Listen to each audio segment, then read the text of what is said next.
in this thing, man. Get 'em. This is your host, Junior the Truth.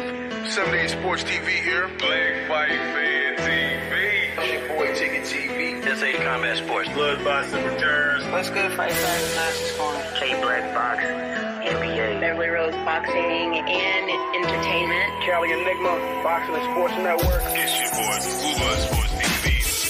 Smoke City. Yes, indeed. Yes, indeed. Smoke City, my Smoke City. Smoke City. Yes, indeed. Yes, indeed. Smoke City, my Smoke City. We right back in this bitch like we left our key. Yeah, man.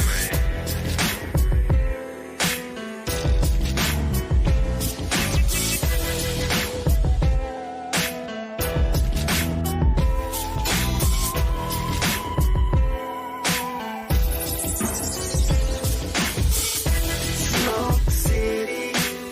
Yes, indeed. Yes, indeed. Smoke City, my Smoke City. Smoke City. Yes, indeed. Yes, indeed. Smoke City, my Smoke City. What's up with it, family? What's up with it? Man, what's up with it, family? What's the damn deal, man? This is Junior the Truth, and this is indeed the Smoke City Mobcast, man. I am indeed Junior the Truth, man. Shout out to the LDBC, Lions Den Boxing community. Be sure to go visit the website, join the website, become an official documented member of the family. www.ldbcsports.com. That's www.ldbcsports.com, man. If you're looking for me, man, you can catch me. I'm out here everywhere, man, under the handle Junior the Truth, JUNIORTHETRUTH. And that's over all the social media platforms, man, each and every one. But if you're really looking for me, you can catch me over on the Punch Junkie Network, man, the last place in the world for real fans of the sweet science. Be sure to come check us out, man, www.punchjunkie.network. Excuse me, that's www.punchjunkie.network. You can catch me Monday, Wednesday, and Friday mornings, man, 8 o'clock a.m. Eastern Standard Time, streaming live. You feel me? Streaming live via the YouTube channel, as well as the Junior Truth mobile app, man, for the Punch Junkie Morning Show, man. So yes, indeed. Salute to my brother Stormy B, man, in the building. What's going on, bro? Man, what's going on, man? Good evening to you. Good evening to everybody, man. Feeling pretty good out here. Ready to talk it up with you guys this evening. God bless. Yes, indeed, man. Tell the people how they can follow you, bro. Man, everybody can follow me right out here on YouTube. Stormy B Man is the channel. All one word, all caps, but no cap. You dig? Yeah. Yes, indeed, man. Yes, indeed. Salute to my brother Stormy B, man. Man, yes, indeed. Salute to my brother I Am Trill Will in the building. What's up with it, bro? Yeah. What's good, man? Man, I'm chilling, man. How you feeling, bro? I got a lot of shit to get off my chest tonight, so you're going to see me in rap form. That's all Yes, I know. Yes, indeed. I'm about to hurt man. some feelings. I'm about to hurt some motherfucking feelings. Tell the people how they can follow you, bro. What does crying ass mean, Matt? That's where you can follow me at. Right there. Damn. This crying ass mean. Right there. This Damn. crying ass motherfucker in this damn picture right here. That's where you can find me at. Right here on YouTube. Damn. Hey, man, y'all can find bro with the crime meme. What's going on, my brother? My Haney Haters Sports Podcast in the building. What's up with it, bro? Trill's a damn fool, man. I'll tell you. Anyway, man, I'm doing good, man. Very good day for me, man. I just wanted to personally say today is officially Eritrean Independence Day. You know what I'm saying? I want to say God bless to all the Eritreans here in the United States and worldwide, man. We are beautiful people. We know all the problems that have been going on in our country, man, but we're going to overcome this. We got to keep on fighting because we cannot let them evil motherfuckers out there in our country ruin what we have built. We got to keep on fighting until we get change in this motherfucker. But yeah, God bless Eritrea, man, and God bless to all my black brothers here in America, man, for always supporting us and always having our back. Now, how do you say it? You say, is it Eritrea or is it Eritrea? Eritrea. Eritrea. That's the name of the country. Yes. Okay. But how they say over there, they say Etra. Okay. That's how we say it, in the native country, of course. Yeah. Yeah, you're an immigrant. Yeah, we. Man, So shut up, bro. No. We're gonna stop this shit right now, bro. I'm tired of you calling me an immigrant, man. I was born in the United States of America. What the fuck you don't get, bro? what You hospital only were you keep born mind at? fucking with me. What hospital were you born at? Quick. St. Louis Park, man. Park Nicollet. How about that? Man, you lying, bro. Hey man, tell Fuck the people you. how they can tell the people how they can follow you, bro. Junior's a damn fool, man. Yeah, y'all know what it is, man. Y'all can find me right here on YouTube, my Haney Haters Sports Podcast, man. We had a great weekend of boxing, and we're coming down to the NBA Finals, man. Only a few weeks away, man. We already know who's in. We just waiting on either the Celtics or the Heat right now. So, and for those of y'all that hating on Jokic, man, this man, I'm telling you, bro, he's gonna be a big time problem for decades to come, y'all. Y'all better recognize. Yeah, he different, bro. He different. Mm. Yeah, he different. Yeah, he different. He different.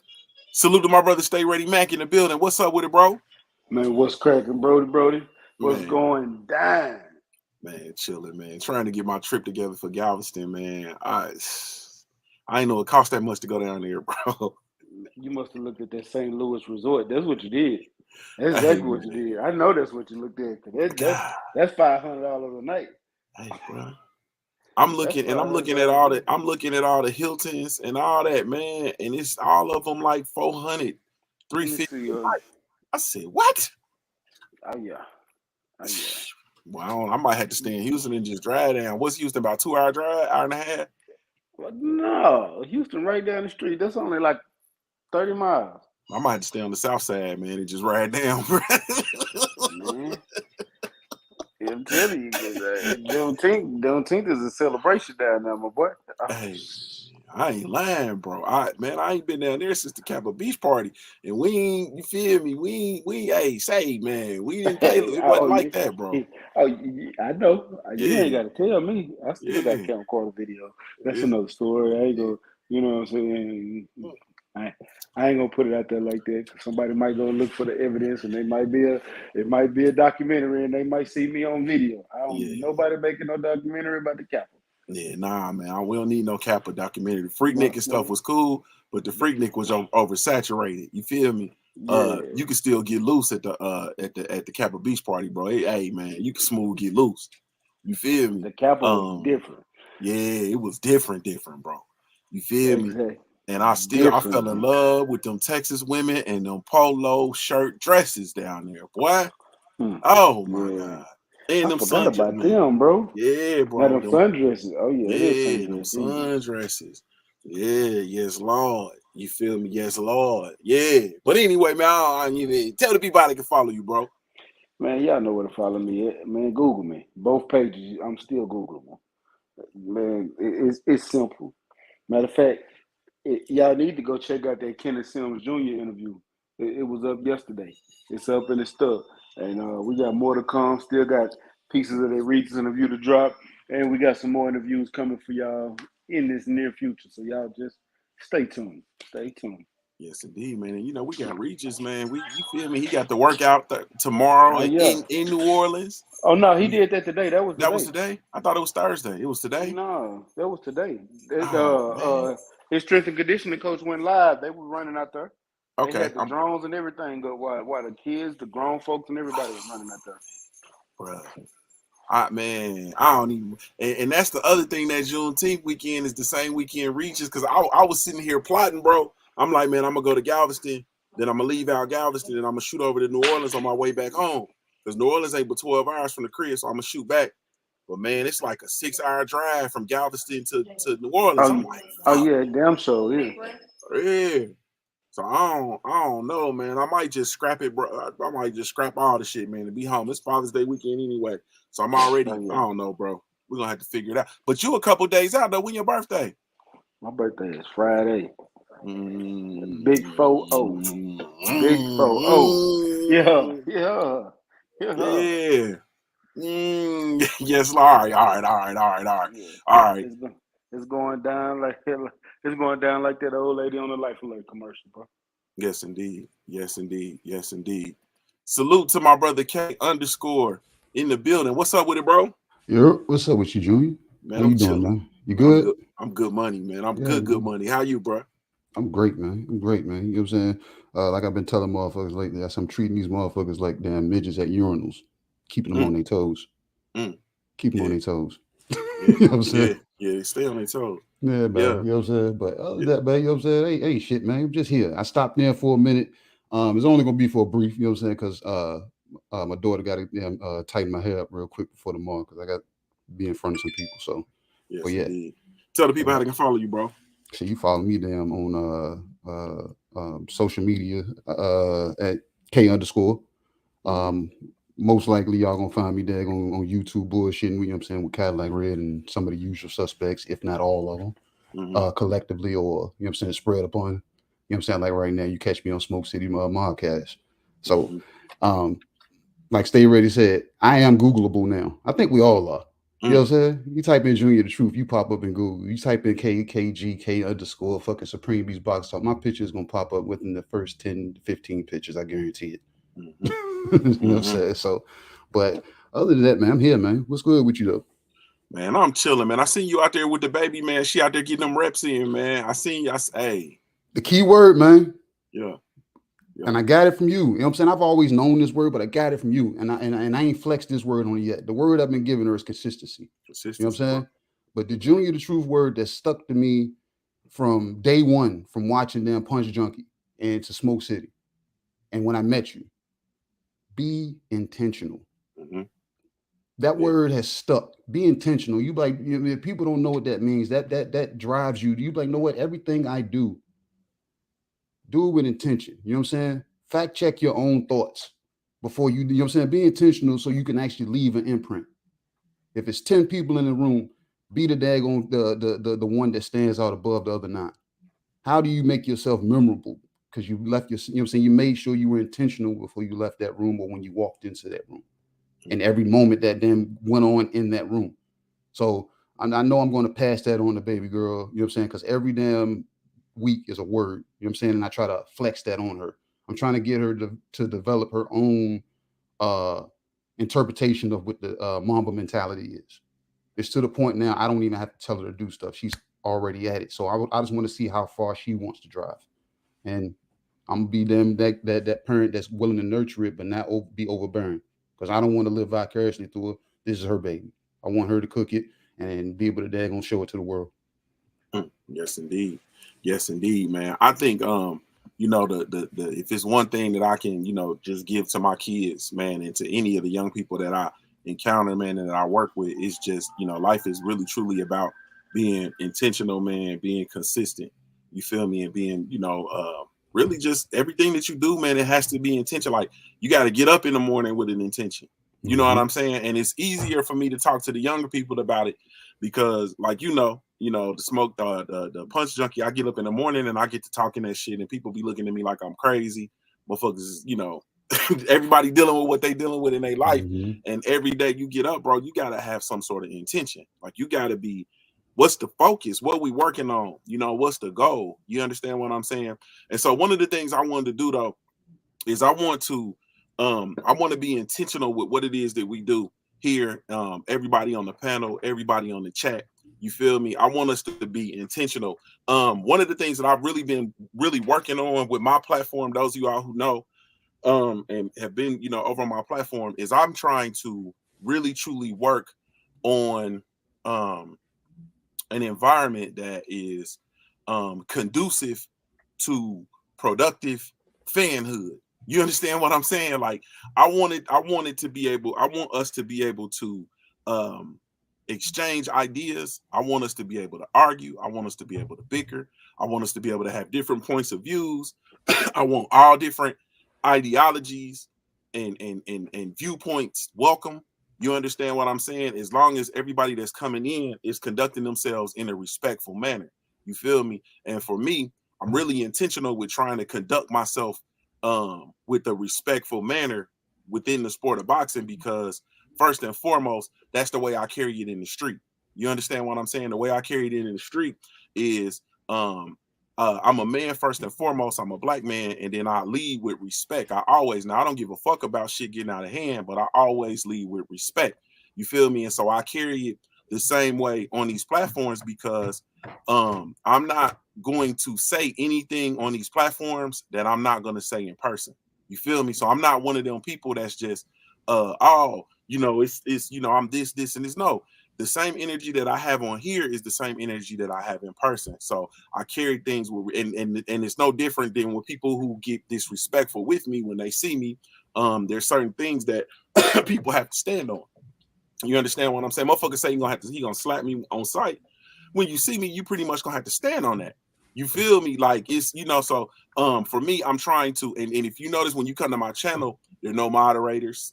You understand what I'm saying? Like there's no blue wrenches. People come in with different ideas, different fans of different fighters, different thought processes, so on and so forth. And I welcome all that because I feel like one of the things that has happened is I think that we've cheapened the boxing conversation. You understand what I'm saying? When we operate in our respective silos and we really truly, like we always say, like for us, we say that LDBC is not a monolith. It's not a monolithic thinking. Everybody has different thoughts and so on and so forth. We happen to have a lot of similarities. Cool. You feel me? And I think that in a lot of ways and a lot of perspectives on our respective platforms, we actually have moved away from these conversations or the ability for motherfuckers to think different. You understand what I'm saying? And we've it's shit like one of the things that I call hell for with the welterweight conversation, for instance, right? Everybody was Bud Crawford, Errol Spence, Bud Crawford, Errol Spence. I'm a Showtime Sean Porter fan.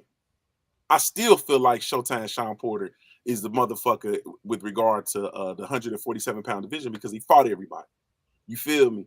World champion twice, so on and so forth. And so I stand, out and I'm in a different space. But the one thing that I've always tried to do is I try to remain respectful. So that's first and foremost. Secondly, like for me personally, like I actually have business in the sport that's in the sport of boxing. You know what I'm saying? So I have business in the sport of boxing where I have to sit down with a lot of different entities and different fighters and different people and so on and so forth. So the way I carry and conduct myself has to be conducive with the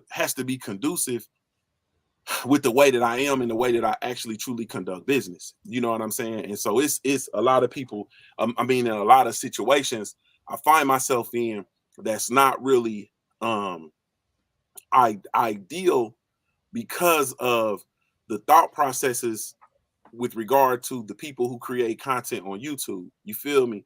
And so on and so forth. And so one of the things that I always try to do is to stand firm on what it is that I believe in. I don't fold. I keep my independence. I keep my thought processes and so on and so forth, but I still conduct myself, as a man and as a gentleman and honorably. You feel me? Hey, Junior. Yes, sir. Can I give you your flowers real quick, bro? Oh, man. I'm going to tell you something. You are one of the few people in this life that I had the pleasure of meeting on different parts of this planet that inspired me to be better and push myself to be better. And since then, I've been driving myself to accomplish goals that I never thought I would. Yes, indeed. Like I remember last year, me and you, a couple years ago, we was talking about setting goals and maintaining goals. I remember you did a show on your Punch Junkie morning show, and you was talking about intention, and also like that word has stuck out to me all week. And I salute K_ for highlighting that word intentional has stuck resounded in my spirit for a while now. You put up that video, and ever since then it's almost as if a fire was lit under me. Like I've been setting myself up doing big projects, right? But I haven't been like consistent on letting you know how far I've came in all of the big projects that I set it for. Okay. That being said, like, all right, I remodeled my kitchen. I remodeled one of my bathrooms, and I built a media wall in my bedroom. Last week I put in a new HVAC system in my house because it needed it. So we're making moves, and not only that, I made a career change. And I just got promoted, and I ain't even been with this company a year yet, and I'm on my way to my second promotion next week. This is intentional because I'm building a bag. I'm doing something. I'm trying to create generational wealth for my kids. I'm trying to give them an example for them to see of what like my sons especially. I want them to see what a man is supposed to do. What you're supposed to do. Get up, get out, and get something. Don't sit on your ass and wait for something to fall in your lap. But I appreciate everything that you do, Junior. I mean, even though most people don't even show you the appreciation, I will. I appreciate everything that you do. I appreciate all the jewels that you drop. KG, I appreciate you. I appreciate everybody up here on this panel.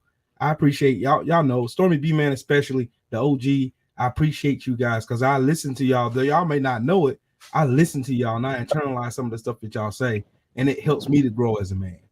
78, especially him, Black Fight Fan, BFTB, all the brothers here in the LDBC. Y'all all contributed something to my life. Every one of you guys. And I love y'all. I mean, it ain't nothing you can do about it.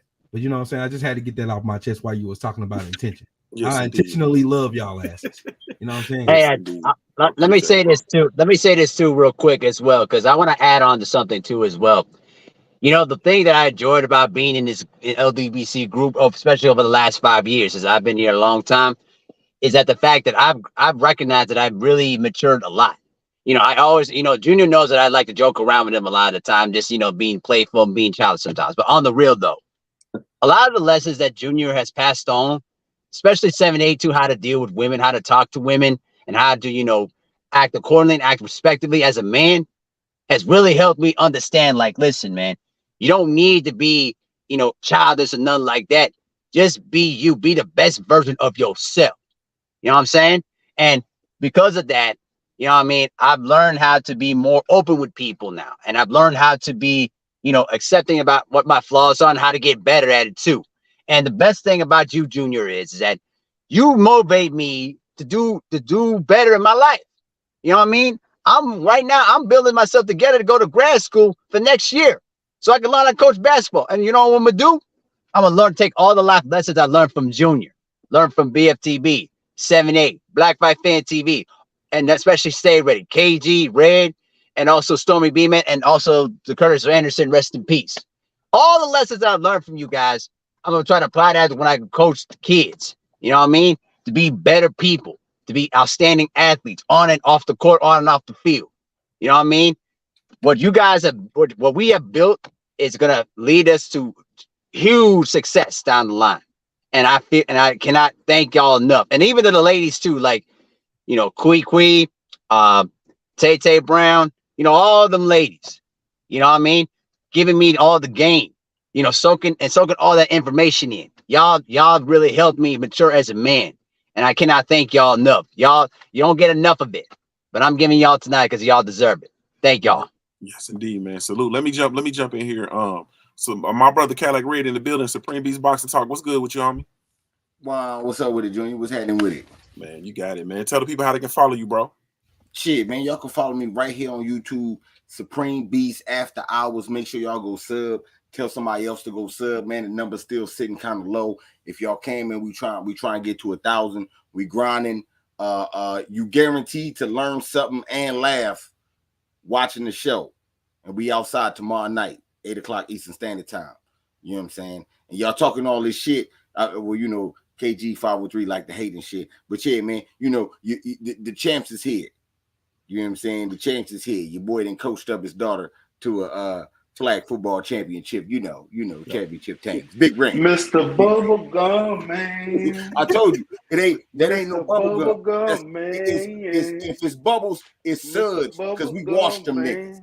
You got to understand the difference. Mr. You know what I'm saying? Bubblegum, man. But yeah, we in the building though. What's going down with it, Julia? Man, I'm chilling, man. I'm chilling. Let me ask before we get started. My fault. I didn't mean to remove you. I'm trying to bring the thing down. Before we get started, I got a question for Stay Ready, man, and I'm gonna bring it straight because I in talking, like for me once again, I find myself in these very difficult situations covering the sport and then maintaining and having relationships with fighters. You feel me? And not just fighters, camps. You understand what I'm saying? Like having relationships with fighters and with camps, and I find myself in a lot of difficult situations at times. So I'm gonna ask you, bro, how do you teeter that line, bro? Working with doing the things that you're doing with ringside views, and even before that, bro, you still, you manage fighters, you had shit going on. How do you find that how do you teeter that line, man? You feel me, between the business side of boxing and then coming out and creating content? Well, it's not a hard line to teeter because all you're doing is at the end of the day, you still talking about the sport you love, bro. Like at the end of the day, this is my favorite fucking sport. I can talk about boxing until the cows come home, until the chickens come home to roost. I can talk about boxing. So for me to just sit there and talk about it, the one thing that I gotta tell is be respectful. Because at the end of the day, when you look at these fighters, even though this is what they choose to do, man, they go put their life on the line for our entertainment. And half of them don't even get paid what we get paid. It takes them years and decades to even make what we make at a 9 to 5.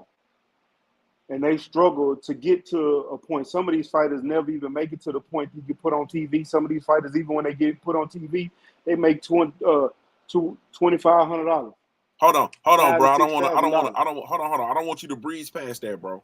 You said that the majority of the fighters don't even make it to the point of we talking all the fighters that fight professionally. Yeah, the majority of them don't make it to be televised. The majority of them don't even make what we make in a year. Put a percentage on it. Put a percentage, like what percent of them are not gonna ever make it to TV nor make the money that we make 80%. On our respective 80%. 80, probably. Really, I'm gonna go 85. God. Because you got to think about how big this country is, and you got to think about how many fighters it is. Like the fighters you see, and to be honest with you, y'all don't even know most of the fighters. And I'm just speaking on America. That's not including Mexico, Uzbekistan, Europe. That's including Irish, Germany, England. That's not including Africa. You got fighters in New Zealand. We talked about it on the show today. You got fighters in Australia, China. I'm literally mean 85 to 90% of the fighters you will never see on TV and will never make. I promise you, they probably won't even make 50% of what the average American makes it working a 9 to 5 in a year. They won't. That's real spit too. Man. I go to these fights all the time, bro. It's more local fighters here in Houston, literally here in Houston, than you see on top ranked shows. Then you see signed the top rank. Then you see on the PBC probably got one of the biggest rosters. But I'm telling you, in the state of Texas, it's probably more local fighters than you guys will see on American fighters on TV, just in the state of Texas alone. Man, and that's real. That's real. Yep. That's real. So let me do it this way. My brother Stormy B, man, I'm gonna come to you, man, because this is my thing. A lot of times people will listen, and especially us, because we talk about the sport and we so passionate about the sport, and we speak with so much passion and sometimes anger and sometimes venom. We speak ferociously. You know what I mean?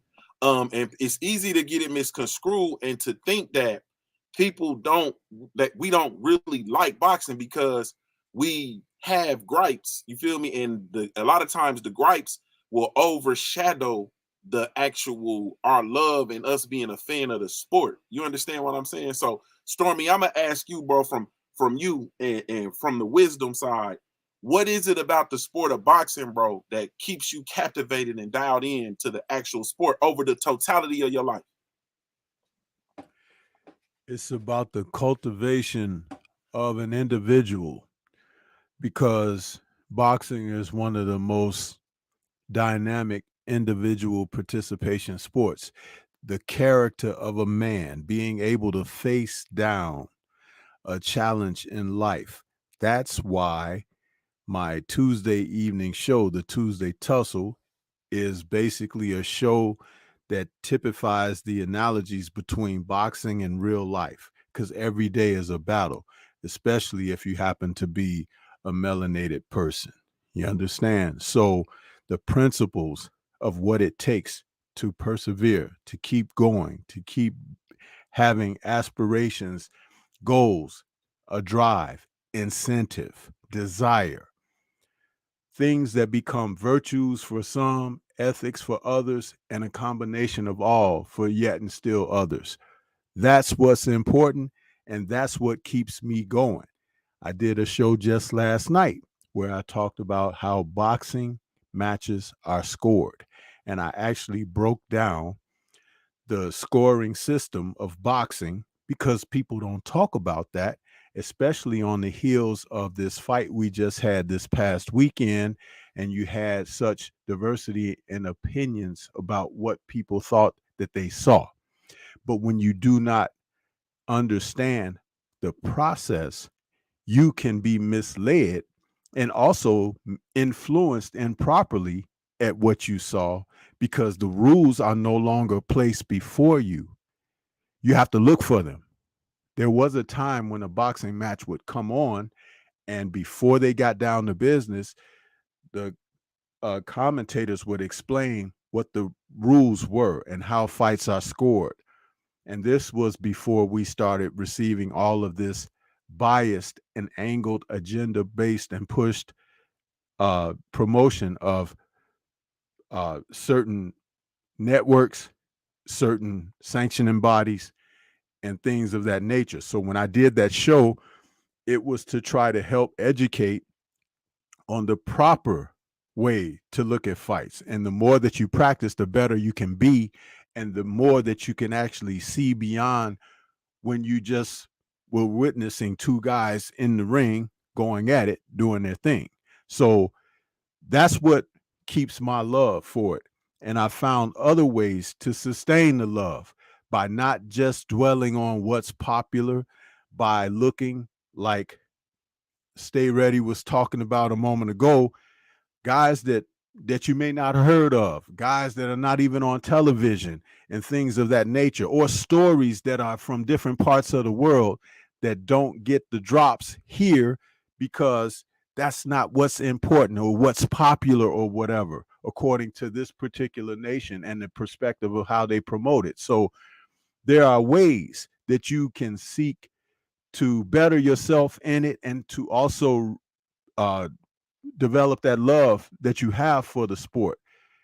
Again, I walked away from the sport for about 7 or 8 years, and it was a good break because when I came back with a reconditioned mind and how I approach it. That's why I never get too high or never get too low about it. And I suggest other people find ways to do that for themselves because you can enjoy it, but you have to also know what the joy about it is for you in particular. Yes, indeed. Yes, indeed. This man, KG, same K underscore, same question, bro. What is it about the sport of boxing, bro, that continues to captivate your love, bro? You on mute, bro. I was saying the science to it, as you know what I'm saying, as a whole.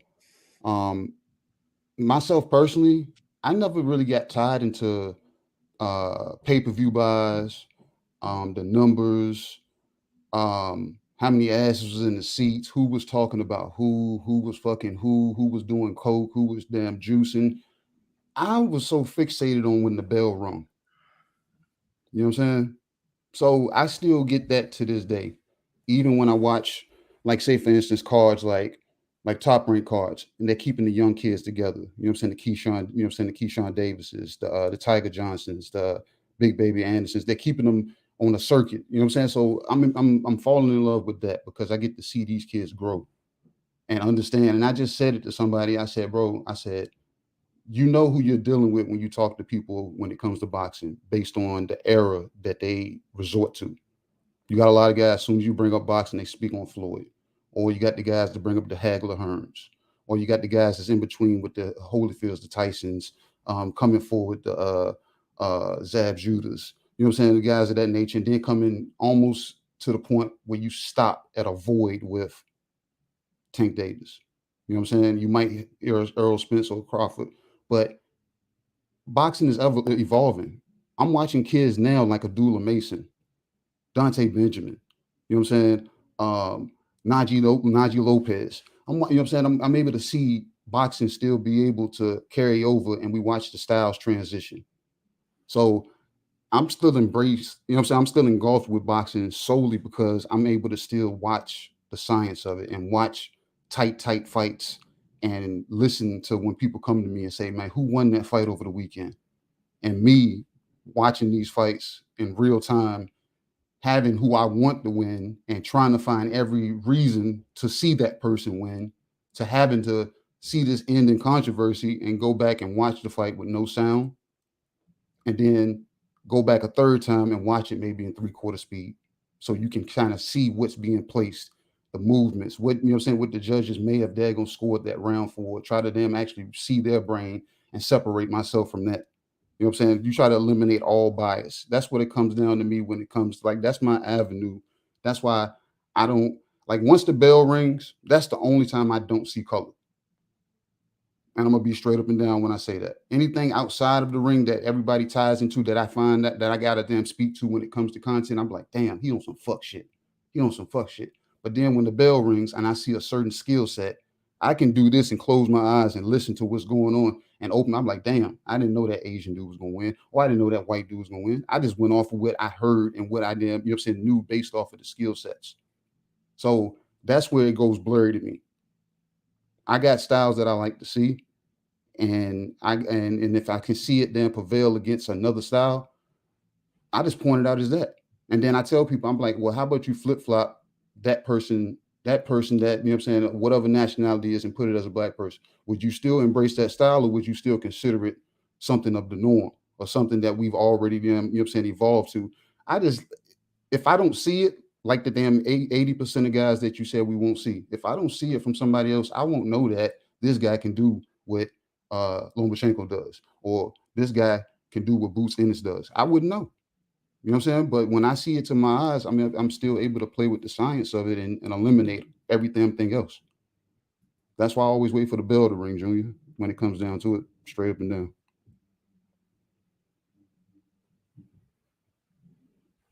It's funny, man, you say that because and I'm a like, I was all up and I was moving around and shit, right? And I'm talking, I'm clapping when they announcing, and they announced Dev Haney and Lomachenko, and I'm going through the whole motions and all that shit, right? And then they went back to their corners, and Dev was walking back and forth, and I'm like, slow down, youngin, slow down, youngin, slow. And then the bell rung, bro. I had to sit the fuck down like Fred G. Sanford, bro. I had to, you feel me? I had to sit the fuck down, like, because everything comes up to that moment, and then it was like, and I had to sit down. Mm-hmm. You feel me? Like, and that's the same, it's the same shit I get every big fight. You understand what I'm saying? Like, it's the same feeling every big fight. Like, there's this build up, and then it comes to the apex, then the bell rings, then it's go time. You know what I'm saying? When I'm personally invested, it like, I have a fighter that I'm really truly cheering for, I feel some kind, you know, I get all those goosebumps and or the butterflies and all that. But if it's somebody that, you know, if it's just a big ass fight and I'm just watching it, then I can sit down and I can just be cool, and I can really tie into the science. You know what I'm saying? I can tie into the X's and O's. And those big fights, I'm able to score, and I got my Mac, and I'm in my notes, and I'm taking notes round for round. But when it's a fight that I'm like really truly invested in, man, I'm not able to take score. I just gotta watch it. You feel me? And y'all ain't off the hook in the chat, man. What is it about the sport of boxing? It's 31 of y'all in here. What is it about it that make you come in here and listen to boxing talk on a Wednesday evening? You feel me? At 9:00 p.m. Eastern Standard Time, when you could be doing something else. You understand? My brother, my Heart Nation Sports Podcast, same question, man. What is it about the sport of boxing that continues to captivate you? Well, one thing that kind of captivates me when it comes to boxing, to me, I mean, it's not just about the X's and O's alone, because that's too obvious. I keep myself in tune to boxing for the drama, the buildup, and the story within the fight is what keeps me intrigued to boxing. Because through all the X's and O's that we can all talk about, I just sit back and just watch the story of the fight happen. You know, when it comes to like two fighters that are rivals, I think about how this rivalry got built up and who wants it more. Who's going to be the guy to outlast their top rival in the biggest fight of their careers? And when I think of boxing a lot of the time, you know, I think about, oh, this guy right here, he may be skilled, but I don't know if he wants it, if he really wants to really win the fight. This guy, right, the other guy right here, he may not have the same skill set, but he's working his butt off, and he might have a chance. That kind of feeling. And when I watched boxing live for the first time with Cadillac Red back in the Armory, I would not lie to you. I was just watching the story of the fight unfold right in front of me, especially when David Morrell knocked out that Baltimore B dude, you know, smooth the F out, and just watching it unfold, it was like, man, David Morrell's getting stronger. He getting stronger and stronger, and then knockout. You know what I'm saying? And to me, when I think of legendary fights and in that aspect, you know, you think about how these fighters got to where they are, and now it's time for them to be in the ring. The full 40 minutes, let's see who the better man is. It's just the drama and the storyline within the fight is what keeps me captivated when it comes to boxing. So that's my perspective.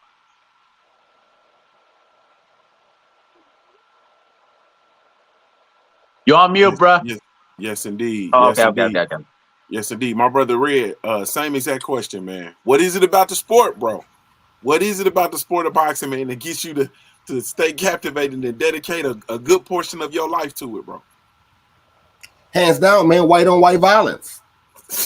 You know what I'm saying? You know what I'm saying? You get to see, you know what I'm saying, two white girls duke it out. You know what I'm saying? Like how I see this weekend. You get to see, you know what I'm saying? They had the IBO championship, two white boys duke it out. You know what I'm saying? They beat up on each other till one get knocked out. Shit, that's a beautiful thing to me. You know what I'm saying? Now let me stop playing. The things, I don't know, man. It's a couple different things, man. I fell in love with boxing because unlike the other sports, there is no off season. You know what I'm saying? It may be an off week, but you know, next week is gonna be boxing. So it's always there. And I ain't gonna lie, man, the family, being around the family and able to talk boxing ignorantly and civilized with people that still look at you as family at the end of the day. I don't know, that's a beautiful thing that you could meet people in real life, go to these fights in real life, you know what I'm saying, and be held accountable to go to these fights in real life. You know what I'm saying? That all the fellowship of all that to me is what keeps me captivated in all this shit. You know what I'm saying? Knowing you're gonna get a link on Wednesday and it's gonna be other opinions that you're gonna have to deal with. You know what I'm saying? Or you know what I'm saying? Like you don't always agree with everybody. So, you know, it's shit like that captivates me in this sport. If I didn't have those things, I probably wouldn't be as deep into it as I am. So yeah, that's what I could definitely say. White on white violence too, though. We're not gonna skip over that. Yes, indeed. Yes, indeed. Because we gonna have some difference of opinions, and they're gonna be, Trill Will, same question. What is it about the sport of boxing, bro, that has you dedicating this portion of your life to the sport itself, bro? What is it? You know what? I've grew up watching boxing. From my grandfather to my dad to my cousins to my brothers. Because I have 4 brothers and we all watch boxing. We all love combat sports growing up. And I'm with Cadillac Red. I like white on white violence too. That shit just does something to my spirit. But one of the things that keeps me in boxing now is y'all. Just listening to some of these great minds. I remember Kurt Sugar and Scrapbook and Stormy B Man had the 3 Wise Men, and I used to listen and just be so amazed by what I'm hearing, and it helped me pull open. Like, I'm a history nerd, so I'll go back and I'll start researching and looking and seeing all this stuff and go back and watch some older fights that I may have watched but I didn't really watch. You know what I mean? But I go back and watch those fights and I'm mystified, like Hagler Hearns, or I go and watch something like that. I'll go watch the Lennox Lewis fight. So I watch Winky Wright's one of my favorite fighters. Good God, I got so many favorite fighters, Pernell Whitaker, and just watching Styles and watching Slick fight and watching the shoulder roll, the Philly shell, watching that. And I even got into boxing when I was in the military. And just the fighters like Errol Spence Jr. and Deontay Wilder and Devin Haney and Frank the Ghost Martin and Boots Ennis or Jermell Charlo or somebody like that. They keep me really in tune with wanting to watch and see the best fight the best, because I'm an overachiever. I'll just go ahead and say that. I like to see the best fight the best. I want to be the best. I want to, like Ric Flair used to say back in wrestling, he say in order to be the man, you got to beat the man. And I want to see the man beat the man. And then that right there in itself, especially when that person looks like me and they're sitting on the top of the throne, that makes me proud. And this weekend just made me proud. I just want to go ahead and say that, throw that in now. But yeah, that's the reason why I continue to watch this sport. But it's mostly because of people like you, Junior, Stay Ready, 503 Lion, my brother Cadillac Red, K _ all the usual suspects, Drew Titan, the General, all the ones that talk boxing within the LDBC, because I don't watch nobody else but LDBC outside of Ego and Champ Side. I'm on the two other channels outside of the LDBC channels that I watch, and my brother Tay Jones. I watch, y'all keep me busy. I watch y'all more than I watch TV. So yeah, it just the fact that we can all get together and talk boxing amongst one another, that's what makes me go back to it every day. Yes, indeed, man. Yes, indeed. So now we gonna get to it, and we gonna move briefly because it's a few different things I want to get to, and we're gonna get some bickering going on in here. I just feel it in my bones. You feel me?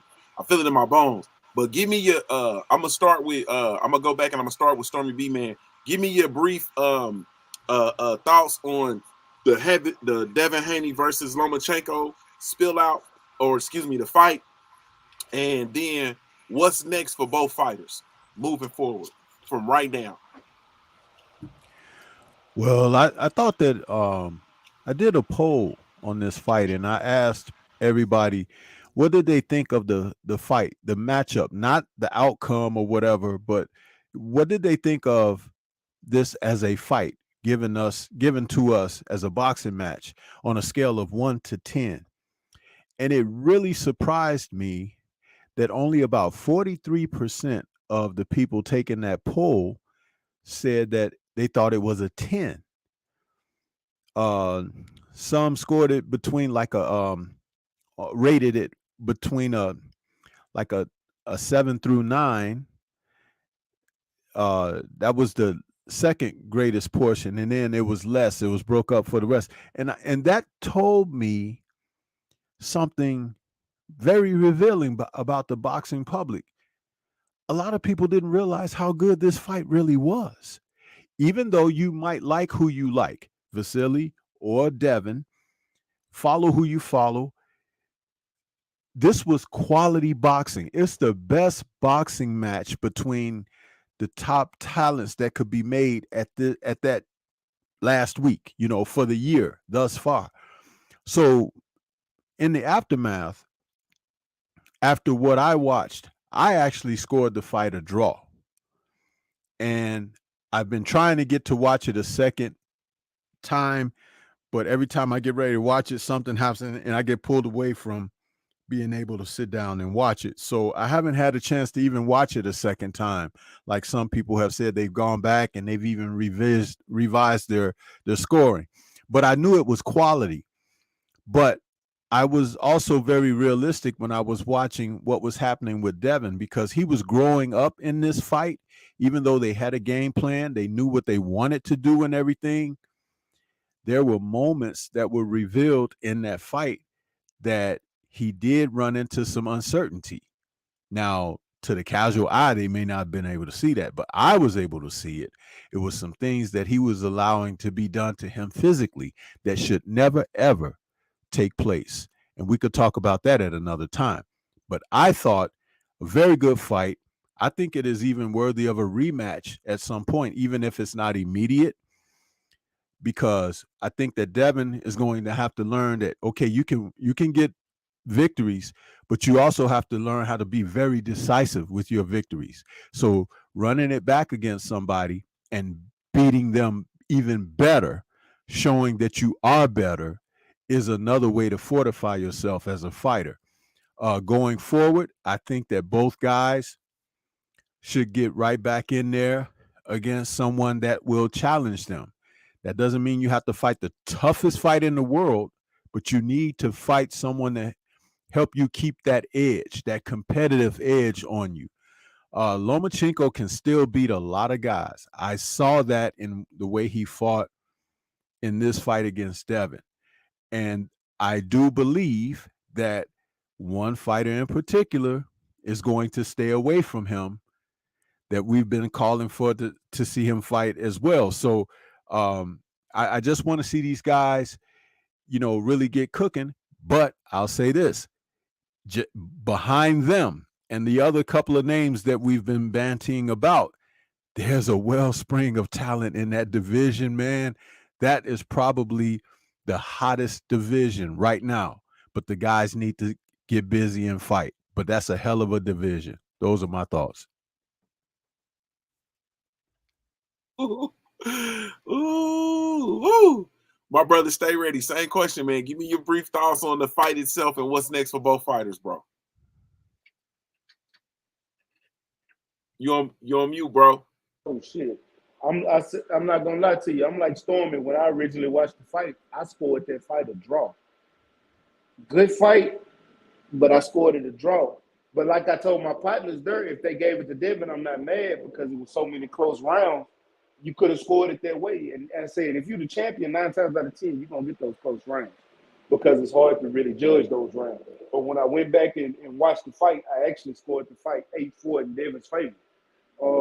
It was a lot of close rounds. And if you scored it 7-5, or if it went 7-5 to Lomachenko and that's what you had, I can understand it because the fight was that close. When you have a fight that close, you can understand when you have those so many different amount of scorecards. Was this a robbery? Fuck no. But I will say this while I have the time. I was disappointed in Devin in a lot of moments because there was so many things that he wasn't doing that was there for him to take, and they should have made the adjustment in the corner, but they didn't.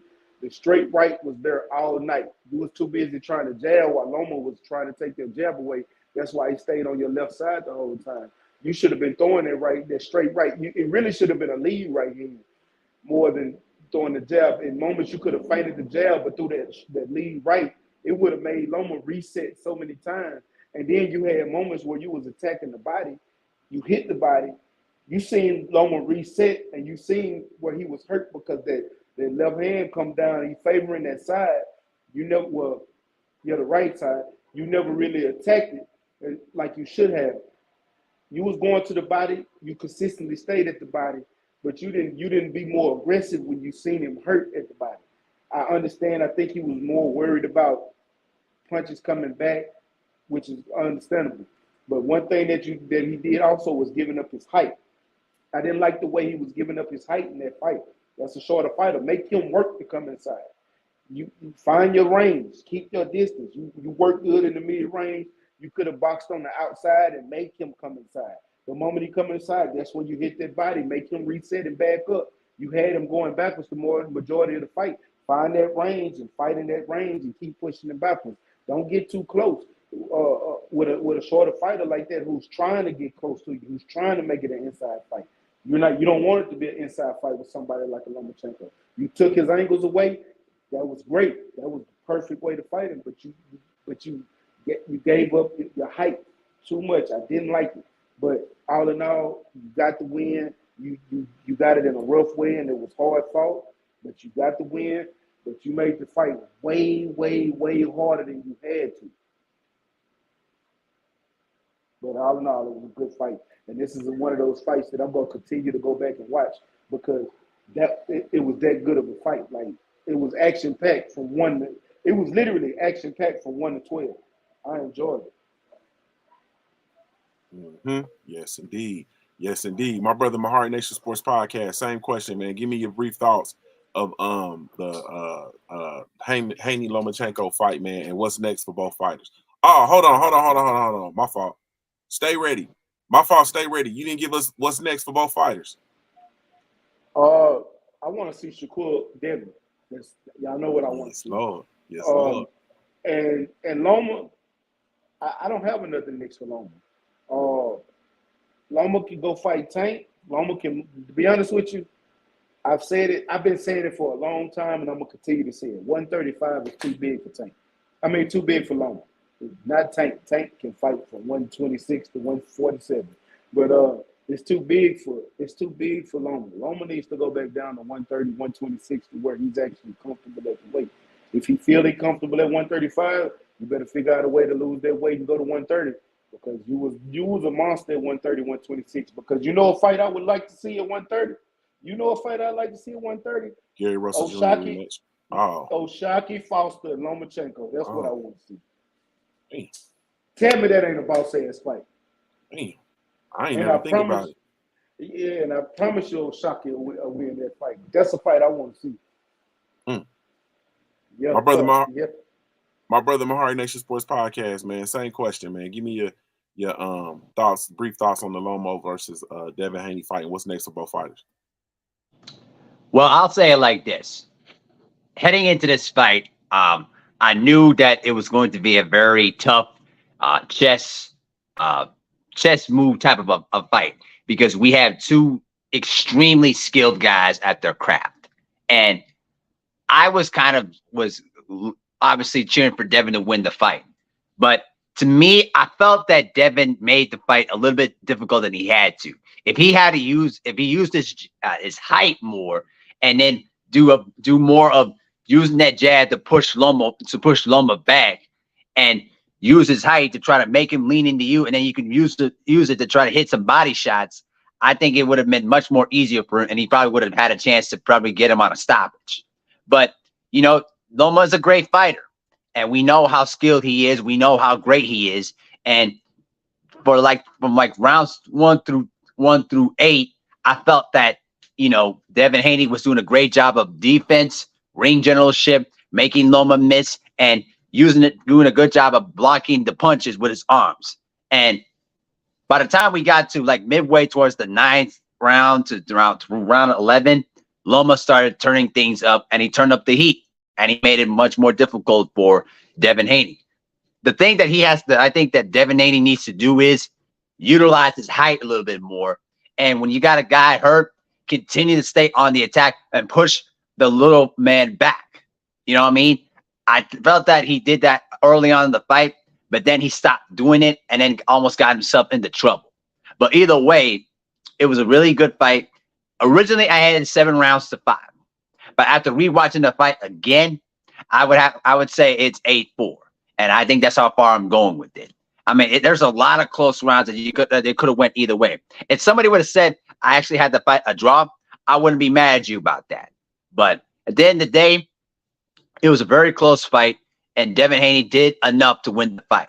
But I think going forward, he needs to learn how to authoritatively win the fights and dominate, because that kind of fight that I saw saw during the weekend, he needs to do better. But he got the win, and that's all that matters. Now, going forward, there's 2 things I want Devin Haney to do going forward. You can fight either Shakur Stevenson at 135, or move up to 140 and face the winner between Teofimo Lopez or Josh Taylor or Regis Prograis. That's what I want him to do. Or Rolly Romero. Fuck Rolly Romero. He's a bum. No, I'm not. No, I'm not. I'm not going to say that. No, dude. No. Let me finish. No. Romero. Let me finish, bro. Let me finish. All right. Fuck Rolly Romero. He's a bum. Anyway, as for Loma is concerned, shut up, bro. Shut the fuck up. Let me talk. Jeez. Anyway, as far as Loma is concerned, I would like for him to move back to 130 and basically go against Gary Antoine Russell or Shockey Foster. I would love for him to get those kind of fights. But if he's going to stay at 135, I would love for him. I know it's a stretch. I would love for him to get in the fight with Tank Davis, but I don't think that Tank Davis wants that smoke anyway. So, but that's my thought process on both of them fighters. And fuck Rolly Romero, bitch ass. He's a bum. Bro, Rolly Romero is a world champion fighter, man. That's exactly what we were talking about, bro. You would not say fuck Rolly Romero to Rolly Romero, and you would not say he was a bum to him. Hey, That's exactly and what we talking got about. we got to stop doing that, man. I that shit irritates my soul when y'all do that shit, bro. Stop calling these fighters bitches and shit. If you ain't gonna say it to their fucking face, don't call not one of these fighters a bitch. I don't give a damn who it is, bro. Ain't none of y'all brave enough to step in this motherfucking ring and take a punch like these fighters is taking. I get so sick and fucking tired of hearing y'all call these fighters bitches and hoes, my nigga. That shit right there is out of fucking line. Not one of y'all gonna take the punches these fighters take. I don't give a damn. I don't even like Rolly. He can't fight worth the fuck, but he still get in there and put his life on the line. All right, fair enough. My fault. Bitches, god damn, I gotta stop that shit, bro. All right, my bad. And then this the hard part though. This is where it gets difficult for me, bro, because like I actually got relationships with them folks. You feel me? And me too. I got to go stand on that shit that, you know, when we say these things, like I got to go stand on that shit. You feel me?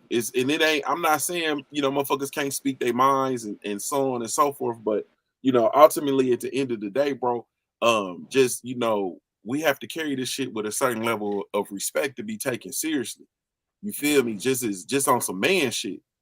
You know what I'm saying? Like for me, where I'm from, bro, grown men don't call other grown men bitches, bro. Somebody died for that. Oh, fact. Hey, KG's back. That's more reason why they need to study the sport more. And when you give a critique of somebody, you know what you're talking about when you give a critique. Because I had in my post-fight show, I had a heavy critique of Devin and his dad based on the performance they put out, as opposed to what they were advertising that they were going to attempt to put out. But it was never disrespectful to slam them. It was just as a point or a note of saying, hey, you guys still got some work to do. I even heard some people saying that I agree. That Devin might want to bring somebody else in. No, that doesn't always resolve what happens.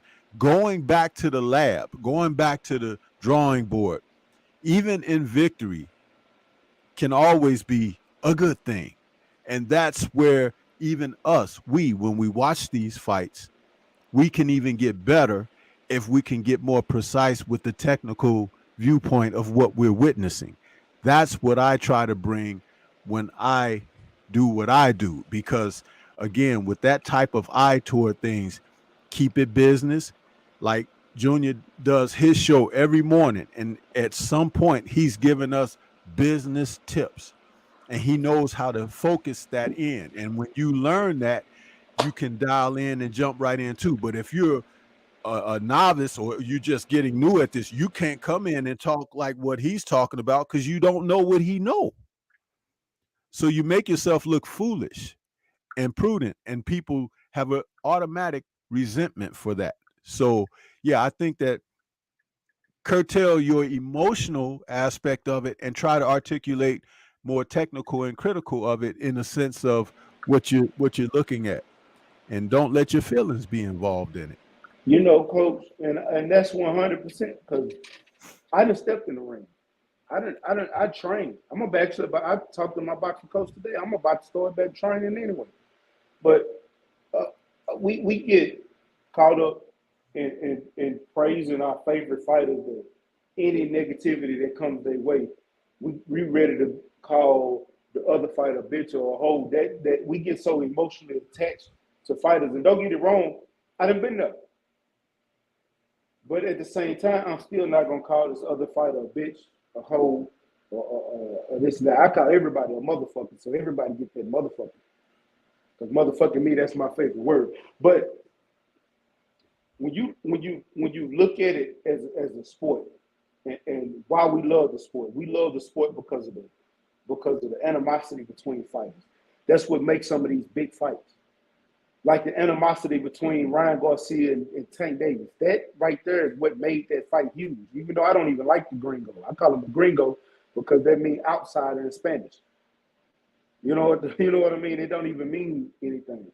But I call him a gringo because shit, they don't look at him like he's Hispanic. He don't even speak Spanish.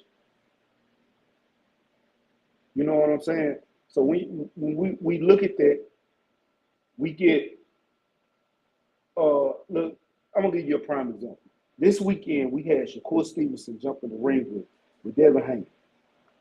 Devin Haney, they spoke for a brief second. Devin Haney walked out the ring. I get on YouTube and I see so many of our brothers and everything calling Shakur bitches and hoes and things like that. Talking that right there bothered me to a point where I'm looking at it like, how is he a bitch for doing what we praise our fighters for doing? Okay, let me stop you there because we gonna get right to that. We're gonna get right to that because that's gonna be a bicker. You feel me? We're gonna get right to that. We're gonna get right to that. And I agree 100%. You know what I'm saying? But we're gonna get right to that. Okay, let me come to let's get the rest of these the brother's thoughts on this fight, man. My brother Trill Wheel, bro. You didn't be quiet forever, bro. Give me your thoughts on the Dev Haney versus Lomachenko fight, bro. And what's next for both fighters? Well, I'm gonna tell y'all like this. A lot of people scoring this fight based off emotion, a narrative, Tim Bradley and his one-sided bias judging, a whole bunch of extra other goofy shit. And I understand what my brother Stay Ready is saying. I get that because I got in the ring and I done it. I know how hard it is. I know how it is to make weight. I know how it is to train. I know how it is to get in the gym 4 or 5 days out of the week. I know how to do all of that. I've been there, done that. You know what I'm saying? I got in the ring, scrapped, and did all that stuff. And we'll do it again. If I was young enough, I would do it again. But that being said, a lot of this fight was scored based on emotion. A lot of these people wanted Lomachenko to win bad. They wanted to win. They wanted him to win bad, so much so that Bob Arum didn't allow Dev and Bill to petition for a fourth fight with Shakur Stevenson. And Shakur Stevenson knew that, which is why he backpedaled and pussy popped his way out of that comment that he made talking about Lomachenko 1 should be undisputed. But that being said, that's the reason why I say what I say all the time. It's not what you say, it's what you do that defines who you are. And I see all of the comments and stuff, and just Twitter just been in a shitstorm because of the fact that people saying, no, Dev should run it back. Why should he? Why should he? He don't need to run shit back with Lomachenko. Lomachenko is out here crying and bitching to all of the sanctioning bodies, just like he did against Teofimo Lopez. And no one had a motherfucking word to say when he fought Jermaine Ortiz. Nobody, not one word. Nobody had a motherfucking word to say when he fought Gary Russell Jr. Nobody had a word to say. No, nothing. Where's the outrage there? You know what I'm saying? So now Lomachenko, now you got to handle Lomachenko with kid gloves because he's being a fucking Karen. Oh, I feel like I got robbed. Everybody crying and whining and using emotion and talking out the side of their ass. You got Nelly and fucking Boosie and all kind of irrelevant ass people who don't know shit about boxing coming out giving they 1-2 cents. And the whole time I'm watching the fight, I went back and watched the fight again. And I turned the commentary off. And I counted punches. And I see who's using the 4 criteria to score in a boxing round. And when I got done, Devin Haney won 8-4. That's just watching boxing. I know what I'm looking at. I know what I'm seeing. I know when punches landed. A lot of them flurries that Lomachenko was throwing, he was missing. He missed them. There was no punches landing. None. He was swinging at the air all night. The first 6 rounds, he didn't do shit. There was one round he didn't land one single fucking punch in, and CompuBox still counted punches for Lomachenko. But nobody talks about that. But I know what I was seeing. I know what I seen. Fuck a rematch. Loma don't deserve that. He didn't even deserve this match because he tried to freeze Devin Haney out. That kid went through more emotional damage in this one fight than most all these fighters that you can probably name in this era of boxing. With the exception of Deontay Wilder. I've never seen a young black king get disrespected. Let me set up for this. Get disrespected by people who look just like the fuck he looks like. Oh, Devin Haney ain't doing enough. His daddy ain't shit. I done heard all of it. You should move your daddy out of your camp. Your daddy ain't doing shit for you. That man is 30 and fucking old and undisputed. Ain't nobody talking about Loma's raggedy ass daddy. Man, you know, it's a robbery in broad daylight. It's a robbery and that one car was atrocious. No, it wouldn't. No, it wouldn't. You didn't do enough. You weren't doing enough the whole damn fight. You wasn't. You wasn't. I'm not going to pity pat. In respect to my brothers, I'm not going to pity pat around none of this shit. I know what I seen. I know what I was looking at. Devin Haney was in there strategic. Look, nobody's talking about the fact that Lomachenko initiated all of the clinches all night. He was reaching out and grabbing Devin. He was rabbit punching in the clinch, just like Devin called him out for at the presser before the fight. Ain't nobody talking about none of that shit. Ain't nobody talking about how Devin had that man on the back foot for most of that fight. Ain't nobody talking about that, and he didn't have no answers for it. None. None. I know what I was fucking looking at, and I ain't crazy nor senile, and my eyes work pretty damn good. But this shit got this draw shit got to fucking stop. He fucking lost, and he lost badly. He did the same thing against Teofimo Lopez, and was anybody crying and bitching about that? No. Nobody was. Everybody gave Teofimo Lopez his due. But it seems like when it's a black fighter, even his own goddamn people can't even give him no motherfucking props. And that shit right there in itself pisses me the fuck off. I hate that shit. Everybody else can get their due except us. And it's mostly us tearing him down. And you want me to keep it respectful? When these motherfuckers don't give a fuck calling me monkeys and niggas, y'all know how many niggas I've been calling on Twitter because I said Lomachenko lost.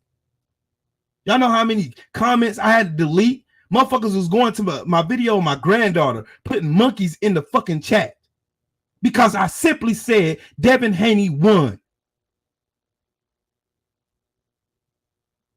I don't give a fuck about none of that. I'm tired of us being fucking fair. I'm tired of us being middle of the fucking road. Oh, Devin need to do more. He got more to work on. Devin won.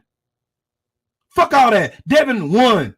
When can we just go ahead and be hardline and step our foot, stand on our fucking square and stand on our nuts and say, man, Devin Haney whooped this motherfucker's ass. Period. The end. Ain't no more conversation after. I'm tired of hearing black content creators talking about, man, there ain't no racism. We don't see no race. We don't see no colors. Man, get the fuck out of here. Nigga, every day you wake up, you see color. If this ain't an example of seeing color in boxing, I don't know what the fuck is. You got these racist ass fucking trolls on Twitter, trolls on fucking YouTube, Instagram, everywhere we go. These motherfuckers are calling us every N-word, monkey, ape, everything under the sun, but here we are trying to be fucking fair. I'm sick and tired of this shit. All of our eyes work. We know what we fucking seen. And most of us are hardcore boxing fans. We've been watching this shit since we were cheering. My granddaddy had me watching boxing. I was watching it. I was looking in amazement. Just seeing somebody being in a position of personal where they can seriously hurt somebody. We ain't hear none of this shit with Jermaine Ortiz. We ain't hear none of this shit with Gary Russell Jr. We ain't hear none of this shit when Deontay Wilder got cheated by fucking Fury. We ain't hear none of this energy. Calling that man all kind of N-words and monkeys and shit. Ain't nobody had this fucking thought for that shit. But we want to coddle and fucking ponytail around Lomachenko's a great fight. Fuck that nigga. He lost. He fucking lost. And we got black people right now cowtailing and fucking cooning for this raggedy motherfucker who ain't did shit for our fucking people. Here we are, the LDBC, the most hated boxing community on YouTube. Here we are. I don't see color. I don't see nothing. I don't see shit. Man, fuck all that shit, man. That nigga lost. He got his ass beat by the better fighter. Period, point blank. No rematch. Fuck that nigga. Sick and tired of this fucking middle of the road shit. That's me. You can feel however you want to feel about me, but this is how I fucking feel. I'm sick and tired of us walking in the middle of the road, being the better people, taking the high road every fucking time when these niggas continue to shit on us. And we're simply giving our opinions. And we sit here and watch this motherfucker lose. Y'all know just as well as I'm willing to bet. I'll tell y'all what. I'm so sincere in this shit. I'm willing to bet my next check. That's about 100 hours on that motherfucker. Go back and watch that fight without motherfucking commentary. Listen to Tim Bradley suck fucking Lomachenko off the whole fucking fight. Because remember, if someone says a lie long enough and more repetitive enough, you're gonna eventually believe what the fuck they're saying. The motherfucker gonna tell you it's raining outside and it's sunny as hell. He gonna keep saying it, but you're gonna be looking out the window trying to check. Why? Because our minds are conditioned to do that shit. You heard Tim Bradley go back and recant what the fuck he was saying the whole night while he was sucking off Loma. And here we are. Man, Lomachenko's a great fighter. He's a great fighter. That may be. He was a great fighter. But that night he got his ass whooped by a better fighter. I ain't going for none of that shit. I ain't going for no middle of the road. I ain't going for no draw shit. I ain't going for no rematch talk. I ain't going for none of that shit. Fuck that nigga. Fuck him. What's that for next for Devin Haney? Move the fuck up. You killing yourself, King. You don't need to be at 135 no more. What's next for Loma? Therapy. That nigga need to go see a therapist and lay on somebody's fucking couch. Ain't no more tape left, man. Sick of this shit.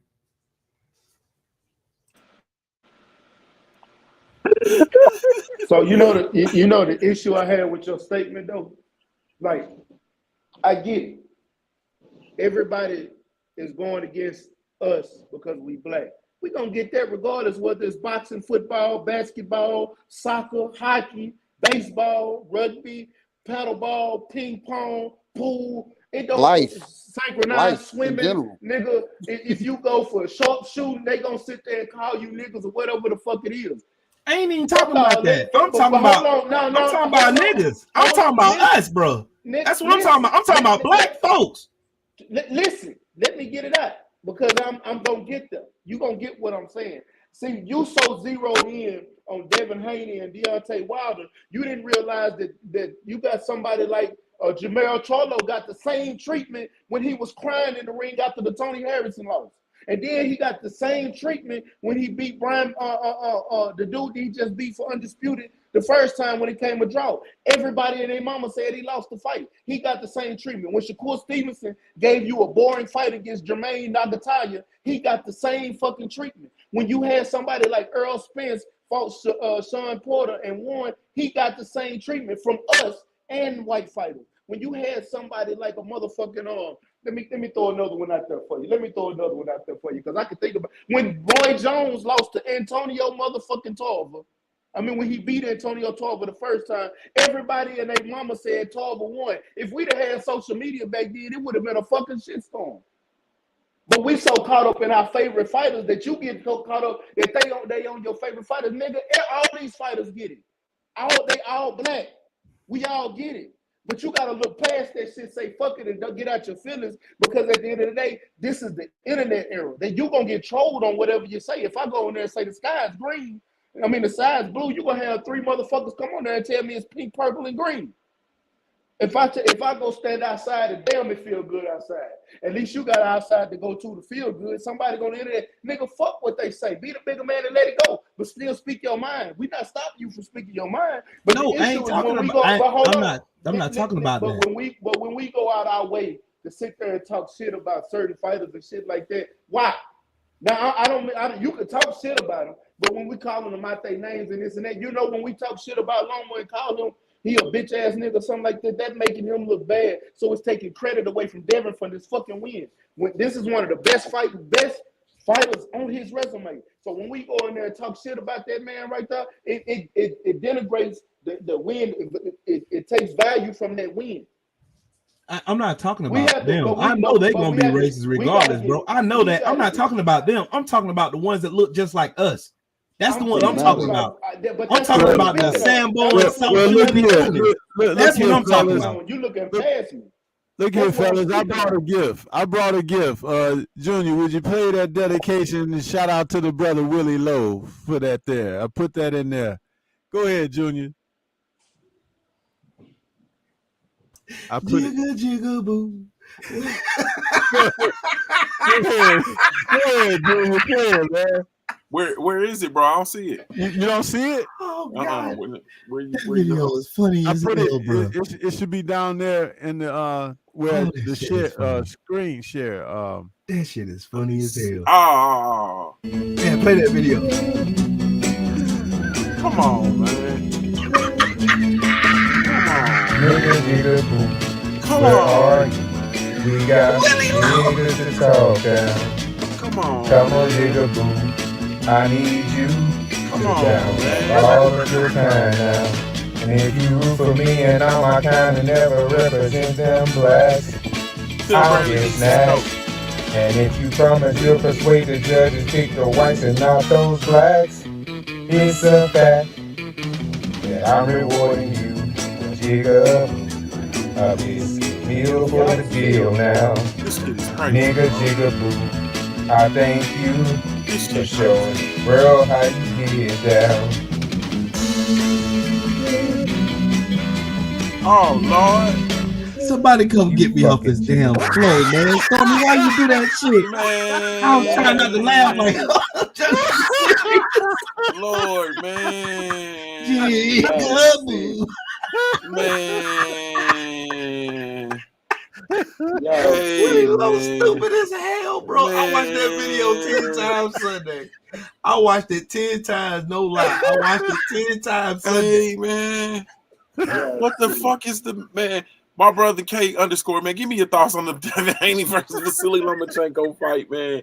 And what's next for both fighters, man? Good googly moogly.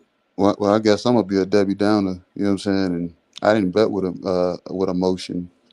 Like I heard, like I can tell my brother did. He was fully emotional. You know what I'm saying, to the gills with this damn scoring, because I can hear it in his voice, all the emotion, like all of it. I watched a good part of that fight with him that night, and I heard a lot of that emotion there too. So I was like, man, I said, I hear the commentary. I said, I'm not paying any attention to the commentary. I'm not paying any attention to the supposed pro Haney crowd, per him saying he's a draw now. The 17,000 that was in the arena was mostly there for him, but for some reason screaming Loma. I didn't pay any of that any mind either. You know what I'm saying? I was trying to watch the fight, and I picked Loma going into this fight. So when it came to the final bell, I really didn't have a score because I was watching. I got so consumed in watching a good fight. That's why I had to go back and watch it again, because when I got to work the next day, everybody in their moment was asking me about who won. And I'm like, damn. I'm like, it was a good fight. I said I gave it to Loma because that's who I was riding with, for real. But at the same time, I need to give it a second view. Went back, gave it a second view with everything turned off. And I came up with more so a draw. So I tried to watch it a third time in 3/4 speed, and I think I got halfway through the fight, and I stopped it. And Will said it earlier, and I always damn stood by this shit, even then with any sport or anything in life. Ric Flair said that shit. In order to beat a man, you got to beat the man. I'm like, I feel like Loma won, but he didn't beat the man. Devin Haney was the 4-belt champion. You know what I'm saying? Undisputed champion. You have to beat that man to be convincing. You get what I'm saying? So I said, you know what? I'm not even going to continue watching for the third time. And I'm going to dial it back, because Devin Haney wasn't beaten. I don't feel like Lomachenko was beaten either. Devin Haney showed a lot of flaws in that fight, like as far as adjustments. The body shots, the body work that he distributed, it was beautiful. Beautiful, but at the same time, it was without rhythm. You know what I'm saying? I don't think he noticed when he was hurting Lomachenko to the body. That's why we didn't see a pattern being damn drawn together to formulate something to put him away, or to actually impose his will that he said he wanted to do. You know what I'm saying? I was waiting for that to happen. And that's part of the reason why, unlike them Angel Garcia or Teofimo Lopez Sr., I want those guys completely out of their son's corner. Bill Haney, I just want him to rotate seats to the second and put a foreign voice in front of him. And I said this metaphor to a few people. I said it's almost like teaching your kids to swim. Almost everybody on this panel that got kids, I guarantee you your kids really didn't fully learn how to swim directly from you. They learned it from somebody else because we're more so a safety net. So it's going to get to a certain point that we're only going to see something a certain way, So that's why our kids are going to be driven to see something a certain way. You need a foreign voice in front of you and allow them, Bill to be the chief second, provide motivation, encouragement. But let somebody be a foreign voice in front of him so he can actually then get thrown out into the deep end and see if he can really swim versus them dad telling him to stay close to the wall. So I saw a lot of those lapses in this fight. And I don't know if it was the 9th or the 10th round when Dev went to the corner and he said to his dad, he's on to me. He knows that I'm going to my left. He knows, and he was really concerned about that. He knows I'm going. Bill kept saying, Bill really didn't have any true input to them tell him to do anything, different. He just said, stay doing what you're doing, just stay what you do. But it was leading him to get punched with the left. You know what I'm saying? It kept leading him, and then it grew comfort with Loma with the punches that he did land. He was doubling up with that left hand. I was being sold, like, based off of whatever judgment may have been behind, Dev at that time. When you see a person's head getting popped back, that right there sells to the judge. So some of those swing rounds, I can see why they may have went to Lomachenko. The body work that Dev was doing, it was great, but it was 50 punches landed. I was thinking in my head the whole time. I said, cut that punch count in half, 25 punches, and that was somebody else. We would have seen Lomachenko slowed down. We would have seen him really on a retreat, getting beat down. But Dev distributed 50 body shots, and Lomachenko was still there, pretty much not fading. And like I said, Dev didn't acknowledge the times that he did catch him to the body and hurt him, where he could have really stepped on the gas. So that's why I said it was the lapses that did it for me with Dev in this fight. I give the kid daggone all the praise, because like I said, nobody else wanted to fight Lomachenko. He's been trying to fight him for 4 years. But I'm not going to keep digging for the past, as far as the 4 years. I'm looking at the now. That's why I can't look at them Lomachenko when it comes to a Jermaine Ortiz fight or a Gary Russell fight. I'm looking at the now. What goes on now? What occurred now? And for a man to train, regardless of whatever privilege, may have been given or not given, when a man cries after them putting, everything into a fight, and the fact that before that fight, you got a call from your son saying, in the new, trying to damn dig you up, and you them thinking in that moment, I let my kid down. So of course you're going to break down, win, lose, or draw. So for anybody that then looks down on somebody because they cried or the reason that you think they were crying, that's a lot of emotion in that man, that the work that they put in. So like Stay Ready said, when you shit on the next person as far as what they did or didn't do, or you're already disdain for that person, you diminish, what the daggone, what the kid actually damn did. He went in there for the future Hall of Fame, or however you want to fucking look at it. You know what I'm saying? So at the end of the day, the kid has a damn better name on his resume than a lot of other fighters in his age bracket don't have. May not even get the chance to ever see.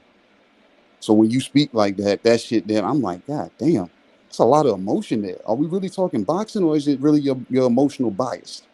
You know what I'm saying? Because that's what it seems like it teeters to. Like I said, I see color. Everybody fucking sees that shit. But at the same time, we got to daggone see skill set.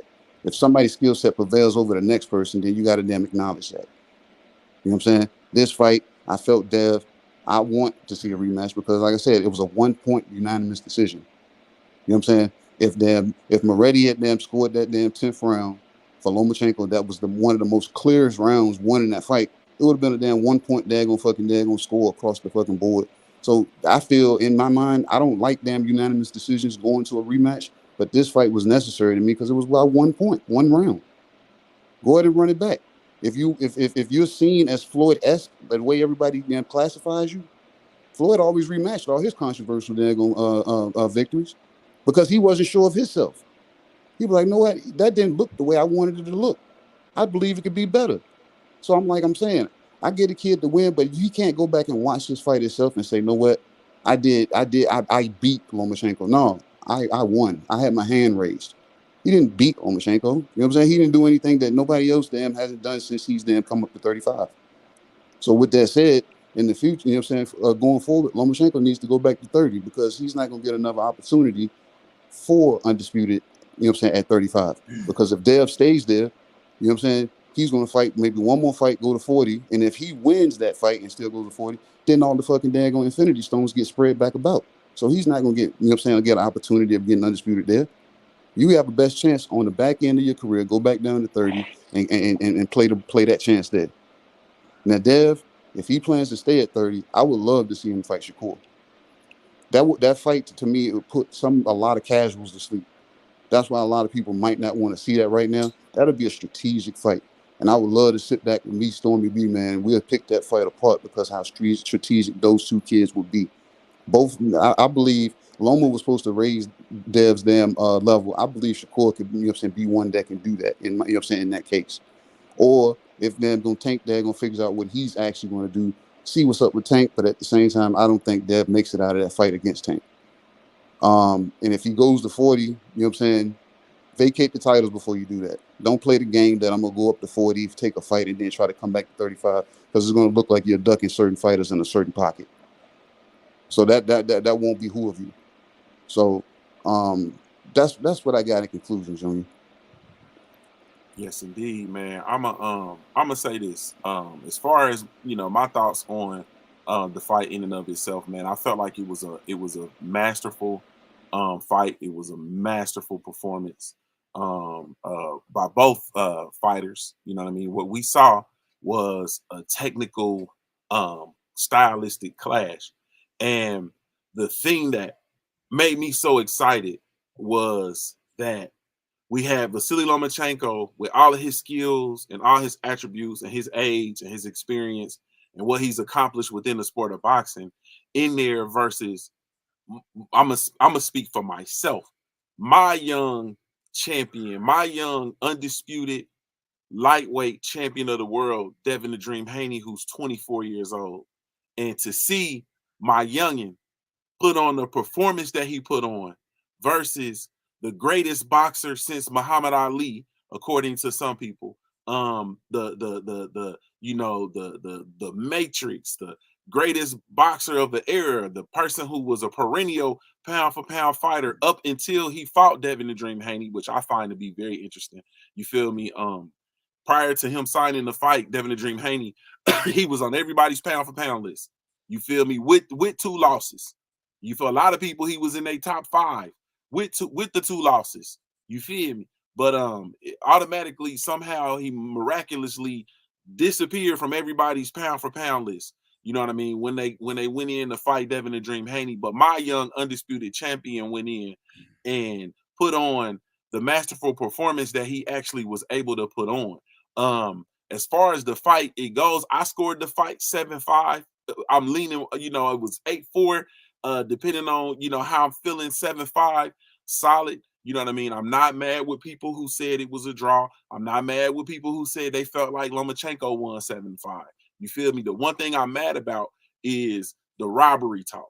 I feel like the minute we start floating the robbery talk, we totally 100% diminish what we actually saw. You feel me? As a boxing fan, you know what I mean? And I feel, to me, I feel responsible for protecting the sanctity of this shit that we have. You understand what I'm saying? When we have fighters who come out and take on the best competition, and the what we saw on Saturday night, man, does not deserve to be overshadowed with robbery talk. You understand what I'm saying? It doesn't deserve that, man. It does not deserve that. And that is the shit that really troubles me. One of the things that troubles me about this modern landscape of boxing. You feel me? As far as the, and you can come over to the Punch Junkie, or you can go in on Monday's show and listen to me, as far as what I felt, technically, speaking, or whatever the case may be. But I was very, very excited. Devin the Dream Haney is 24 years old, man. You understand what I'm saying? He's 24 years old.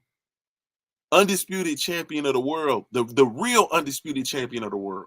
You understand what I'm saying? 2 undisputed title defenses. You understand why he's actually defending undisputed. And it's just so funny how the boxing conversation moves. It was world champion. And then motherfuckers needed to get a real belt because they had all these fake ass belts. And then all of a sudden it wasn't good enough to we wanted to know who the real champion is because it's too many titles. So let's get the motherfucker who gonna be undisputed. You understand what I'm saying? So now you got fighters working toward quote unquote working towards being undisputed. To now you got boxing circles and conversations where they'll tell you the belts don't even fucking matter no more. You understand what I'm saying? And it's always so funny that we get into these spaces where the goalpost is continuously, constantly moved, and it's always around certain fighters. You understand what I'm saying? And so for me, I'm just so pleased with Devin the Dream Haney, man. I'm pissed at him. I'm not gonna lie to you, and I'm gonna tell you why. And I'm gonna make it I'm gonna make it as plain and as quick as possible. I felt like there were spots in that fight where Devin the Dream Haney, he fatigued, and in fatiguing, things kind of got a little loopy for him, and he got and it was all in that coming to the corner and saying, man, he knows what I'm doing, and so on and so forth. You feel me? That fatigue set in, and there was those rounds, like I told you all, and I've said I gave Lomachenko had 9, 10, and 11, where in my opinion he came out and he actually won those rounds. 9, 10, and 11 were the rounds that I could score for him. You feel me? Like there was no question that he actually won those rounds. And so as an athlete, for me, and anybody who's played sports, team sports in particular, I'm gonna speak specifically about football. The same can apply for basketball, but it's something about that end of the third quarter going into the fourth quarter. You feel me? That fourth quarter brings something out of you. That fourth quarter for me is when I'm looking around and I'm looking in the eyes of motherfuckers in that fourth quarter that's on my team. I'm talking about motherfuckers that are at war with me. You understand what I'm saying? And I look at your eyes in that fourth quarter and I know what's in you. We didn't battle, we didn't rock out, we didn't got through 3. Now it's the fourth quarter. It's the fourth quarter. And when I look at you in that fourth quarter, I need to see something, goddamn it, because it's time to go to work. You feel me? And so the youngin hit that fourth quarter, and I seen some shit I didn't necessarily like, but the thing that I love is that he fought his way through it. You understand what I'm saying? And when it was time to come and close the deal, the motherfucker showed up and closed the deal. You feel me? He showed up and he closed the deal. And I said, shit, I got something. We can fix the rest of it. He showed up and he closed the deal like I expect my champions to. You feel me? Salute to Devin the Dream Haney. Salute to Bill Haney. You feel me? Salute to that whole team, to the whole camp. You understand what I'm saying? Like I'm still on the high from that fight. I'm still on the high from that fight. I'm still on the high from and we can't talk about it now because it's 10:43. I gotta go. Y'all know I be trying to get off at 10 o'clock, man. I can't come on here and do no 2, 3, 4 hour live streams, man. I gotta get shit together for the market tomorrow, all that shit. But I'm so excited about this fight, man, and the potential. As far as what I feel is next, Vasily Lomachenko is doing a lot of petitioning and talking, and from what I understand, he's petitioning his he dropped his nuts, Ryan. Salute to Ryan Jackson. He showed his heart, his focus, and he dropped his motherfucking nuts in that fight. One of the brothers, I think it was Stormy B Man, said we seen him mature. Like that was a fight where we actually saw the maturation of Devin the Dream Haney, bro. We saw the maturation in him. You feel me? Salute to D215. I see you. We saw the maturation in him. That was one of them moments where we go, man, watch the next time he come out, watch. The next time he come out, watch. I know Vasily Lomachenko's doing some petitioning or whatever the case may be. From what I understand, he's petitioning for Tank Davis's mandatory to fight Tank Davis to get that WBA title, possibly. He about to go try to take it out on Tank. I don't know what the mix-up is. For me, I want to see Dev Haney. I really want to see him move up. Honestly speaking, I literally, like, I be laughing and joking, and I think I'm playing. I want to see the motherfucker go to 140 and fight Rolly Romero for that WBA title. I ain't bullshitting. You feel me? I really want him, to go to 140 and go directly into a title shot, man. I'm not joking. You do that, Junior, you're going to intercept damn Tank trying to say he fight at 40 again. You said we're gonna intercept Tank trying to fight at 40? Because that's damn Tank's damn pocket to fight at 40 again. Oh, Go to back go up back and fight Rolly? and rematch Rolly. Yeah. Nah, yeah, I want that cut off. I want that shit cut off. You feel me? I really truly do, man. I want that shit cut off. But man, that's how I see it, man. We got to get out of here, man. Salute to everybody.